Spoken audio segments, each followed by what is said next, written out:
Audi's all-season hot hatchback and sports saloon get more power and presence and an uprated mechanical spec. Design and styling. With lurid paint options and for exhaust tips, the S3 could never be described as shy, but so aggressively styled is the regular A3 that it has been difficult to tell the cars apart at a glance at times. Less so now, though. It has uprated the car's front axle wishbones and bearings and chosen a more aggressive front wheel geometry for it, uprated the brakes, uncorked some extra power and torque. From the cars to 0.0-liter turbocharged four-pot engine, fitted a new titanium sports exhaust, and retuned its lowered sport suspension, having paid particular attention to the adaptive damper tuning of upper-tier Vorsprung models, though we tested a passively damped black edition saloon.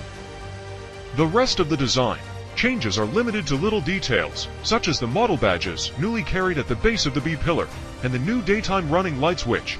As with those of the RS3, you can customize for a lighting pattern if you so choose. They're only little improvements, but feel quite classically Audi in how they refine the appeal of the car in an understated, slightly geekily technical way. Interior. Inside the cockpit, the facelifted S3 has revised fascia and center console designs, a slightly different gear selector controller, which still somehow feels strangely fiddly for a car that could do with a more substantial handshake, wider chromed air vents, and some new trim materials, and a revised infotainment system. There are newly integrated driver assistance systems, as well to keep the car compliant with EU safety standards, but they're accessible quickly via physical controls, and therefore less irksome than they might otherwise be. The front seats are widely adjustable, fairly supportive and sporty feeling, granting a good driving position. In the back, passenger space is a little tight for grown adults in the case of the saloon, but acceptable in what is, by design, one of the more appealingly compact, fast executive for doors on the market. Material quality is still quite high here for the compact car class, and the digital technology, particularly the virtual cockpit digital instruments, is impressive too.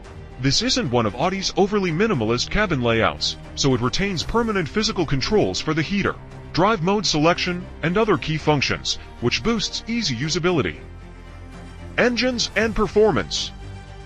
Underneath the steel body, seen here in saloon form, although an S3 Sportback also exists, lies the traditional mechanical arrangement. The Volkswagen Group CA8 turbocharged 2.0-liter four-cylinder engine is reprised, though now with power boosted from 306 bhp to 309 bhp, and torque from 295 pounds-feet to 310 pounds-feet. Directly downstream of the engine sits the S-tronic 7-speed, dual-clutch gearbox previously offered, although it can now decouple and allow the car to freewheel when the driver lifts off the throttle. It's also worth noting that the S3 isn't available with a manual gearbox. This is, sure enough, a markedly more raw, direct, and unfiltered kind of performance car to drive than it used to be.